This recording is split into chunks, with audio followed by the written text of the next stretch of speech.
అతిపెద్ద ప్రజాస్వామ్య దేశంలో మేము ప్రజాస్వామ్యాన్ని పరిరక్షిస్తామని ప్రతిరోజు చెప్పుకుంటూ కొన్ని వేల మంది జనాలున్న ఒక బహిరంగ సభలో డైరెక్ట్గా వాళ్ళని ఉద్దేశించి మాట్లాడుతూ ఎన్నికల కోడ్ వచ్చిన తర్వాత అది కూడా మీరు రెచ్చిపోండి, కార్యకర్తలను ఉద్దేశించి మాట్లాడుతూ మీరు రెచ్చిపోండి, పోలీసులు కూడా మనోళ్ళే, మీ ఇష్టం వచ్చినట్టు చేసుకోండి, మీకు ఏం జరిగినా చూసుకోవడానికి మేము ఉన్నాం, సో మీరు ఇష్టం వచ్చినట్టు రెచ్చిపోండి అని డైరెక్ట్గా బహిరంగ సభలో కాంగ్రెస్ పార్టీ వాళ్ళు ఎన్నికల కోడ్ అమల్లో ఉన్న వేళ ఇలా మాట్లాడుతున్నారు.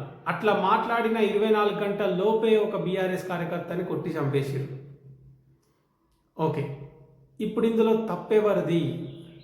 రెచ్చిపోండి, మీ ఇష్టం వచ్చినట్టు చేసుకోండి, మీకోసం మేమున్నాము, పోలీసులు కూడా మనోళ్ళే అని బహిరంగంగా రెచ్చగొట్టిన కాంగ్రెస్ పార్టీ నాయకులదా, లేక రెచ్చిపోయి ఒక ప్రతిపక్ష పార్టీ కార్యకర్తను చంపేసిన కాంగ్రెస్ పార్టీ కార్యకర్తలదా?